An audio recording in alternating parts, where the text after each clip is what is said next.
अब नाज़रीन आपको बताएं कि वफाकी काबीना ने तोशाखाना तफसीलात पब्लिक करने की मंजूरी दे दी है। काबीना ने तोशाखाना के हवाले से बैनुल वज़ारती कमेटी की रिपोर्ट का जायजा लिया। काबीना डिवीजन ने तोशाखाना के हवाले से नई पॉलिसी पर ब्रीफिंग दे दी है। अहम खबर से आपको आगाह कर रहे हैं। आपको बताएं कि वफाकी काबीना ने तोशाखाना की तफसीलात पब्लिक करने की मंजूरी दे दी। काबीना ने तोशाखाना के हवाले से बैनुल वज़ारती कमेटी की रिपोर्ट का जायजा ले लिया।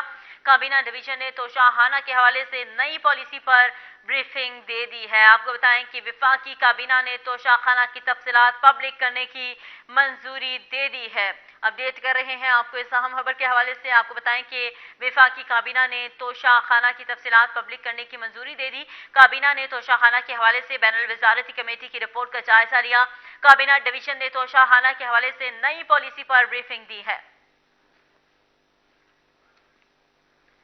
नाज़रीन आपको बताएं कि वफाकी काबीना ने तोशाखाना की तफसीलात पब्लिक करने की मंजूरी दे दी है। काबीना ने तोशाखाना के हवाले से बैनुल वज़ारती कमेटी की रिपोर्ट का जायजा लिया।